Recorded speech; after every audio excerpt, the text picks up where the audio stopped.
Ah, Christmas time. The time for giving, the time for sharing. Treats, booze, friends, family, snow.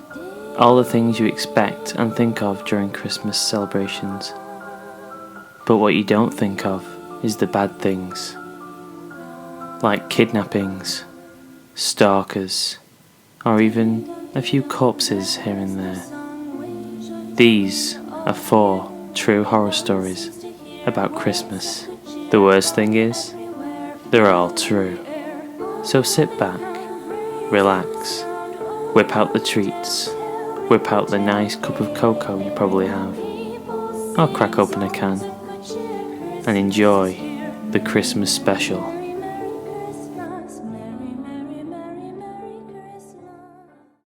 Number 1. This happened around Christmas time, a few years ago. I had taken my 5-year-old niece to the mall to get a picture taken with Santa. While we were standing in line, I noticed a little old man and lady sitting on a bench watching the kids waiting to see Santa. The old man came up to us and told my niece that she looked very cute.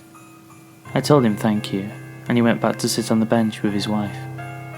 We got the picture taken and had been waiting a while for the picture to be printed. I asked the photographer why our picture hasn't been printed yet.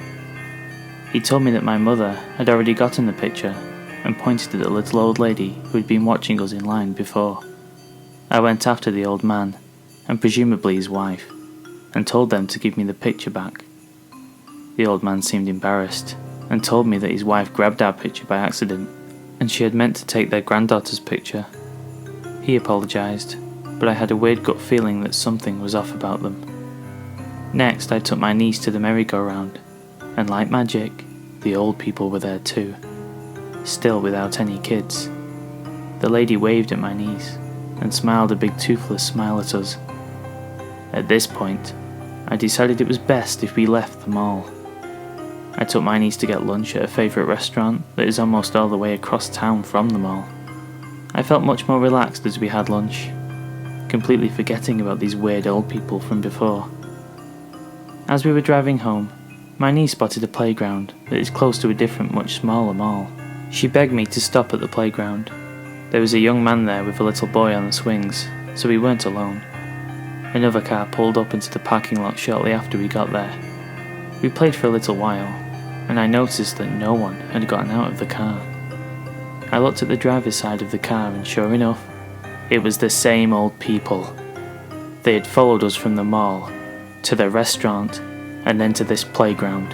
The man was staring straight at me and my niece, like he was hunting us. I noticed that he had his arm down and was moving it up and down, and it clicked. He was masturbating in his car. I didn't want to scare my niece, so I subtly alerted the young man who was also at the park. I got my niece into the car quickly and drove into this mall's parking lot and called the cops around the mall security. I didn't want to stick around long enough for my niece to see this man getting arrested, so I gave the cops my number and left to my dad's work, where I figured we'd be safe in case the old people followed us again. The cops called me back a few hours later and told me that by the time they'd gotten there the couple was gone, but they were looking for the description of the car I gave them. It makes me physically sick. Every time I think about the fact that these old people are out and about and seem totally harmless, when they are pervert sex offenders or even worse, kidnappers. So creepy old people, let's not meet. Number 2. When I was 12 and my sister was 9, we were at a fairly large mall the weekend before Christmas with my mum and my grandma. It was insanely crowded, to the point where you almost had to hold hands and make a chain to stay with your group. My mum would let me go to the mall with my friends alone by this time, so didn't think much about letting us go off on our own and let them finish their shopping. This was a long time ago. Looking back, even my mum can't believe she let us go on our own. My sister and I were holding hands, me in front of her, and I can just remember her hand slowly slipping. But I just held on to the tip of her finger, thinking she was being a brat, and pulled her along. After maybe a good 45 seconds of this struggle, I finally turned around to tell her to smarten up and saw this terrified look on her face. There was an Asian woman, I remember she had very short hair and just no emotion on her face. She was grabbing onto my sister's arm, trying to drag her in the opposite direction, but in crowd it was almost impossible to tell what was going on. I grabbed my sister's arm like hell and just pushed through the crowd. The people around us probably thought we were being bad kids in the mall. Number 3. This occurred many years ago, but it will forever stay with me and change my views on allowing my kids to ever have their own separate phone line. It was a few weeks after Christmas, and my parents had gotten me my own personal phone with my own separate phone line, and I had given my friends the number because who wouldn't, right? Anyway, it was about 3 AM and I had been sleeping when my phone begins to ring. I thought, that's odd. Who can be calling this early? We all have to be up for school in the morning. So I answered it, but all that could be heard was breathing on the other end. I laughed it off as someone just messing with me and hung up. I tried returning to sleep, but my phone rang again. This time, I answered it and said, "Who is this?" Nothing. Just breathing again. At this point I was beginning to get irritated. I told them to stop calling me and hung up. Lay down again for about 30 minutes when my phone rang for yet the third time that morning. I was mad, so I answered and said, "This isn't funny. I'm trying to sleep. I have school in the morning. Stop calling me." This time there was a reply. It was a man's voice. Sounded very gravely, and he laughed and said, "I can see you. You're very pretty. Why don't you come out and play in the snow with me?" With that, I hung up and started crying. I ran to my parents' room and woke up my mum telling her what happened, and she woke my dad and made me tell him what had happened. So they both get up, and my dad goes into my room and checks the windows and everything.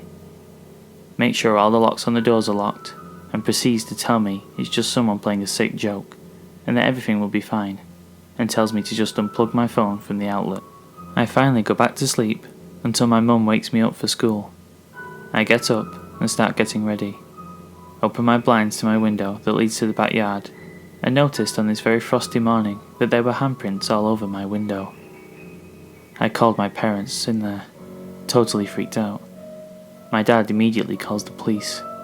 The police come out to take a report and look at the evidence. They decided to go to the backyard. Sure enough, there were a set of footprints in the snow that led right up to my window. They had gone from the front of the house to the back of my window, back to the back door, and back to the front door. The police think the guy had tried to get into the house. Number 4. The article to this story can be found in the description. I'm a member of the slam poetry scene. Basically, it's an excuse to get people to listen to a performance poetry by adding a competitive element to things. After running through the small scene in my city and wanting to branch out and push my career further, I started visiting places within driving distance that I could spit. This led me to Charlotte, NZ. I started at their local team venue, where you compete to be a part of a squad that goes to a national competition every year. I was doing well, and was accepted into the local crew pretty readily. This led to longer stays, and features at some of the other venues in the city. I started going to one that was particularly popular and good for selling CDs. That's where I met him. He worked as a barback, occasionally got on stage and shared, frankly shitty poems. He was the brother of the host and everyone knew and liked him. He slowly started flirting with me more and more, although in my loose days, searching for acceptance and love everywhere, something always kept me leery. I'd gladly accept the drinks he sent over, smoked his weed with the group in the stockroom between sets, and hang out at parties and events. I always had the tickle in my gut warning me not to get too close, but over a year or two we continued to become friends. After a while, he started calling, texting more often, poking me on Facebook daily, sending messages about wanting to be more than friends, that he wanted to find a snow bunny. Yes, I'm white, he's black, and settle down. Again, I never entertained it.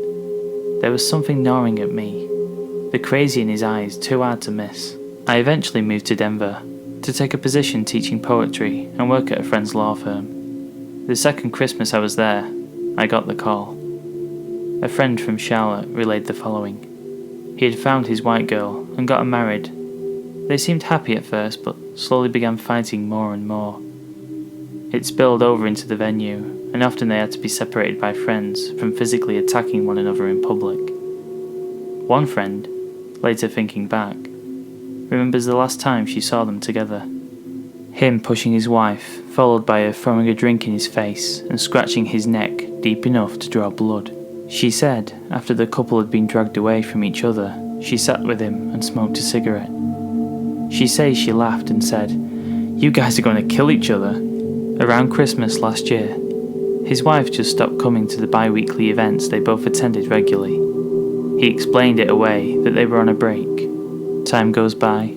No one really questions that they hadn't seen or heard from her in a while, thinking she was breaking from the whole scene in order to put distance between herself and her husband.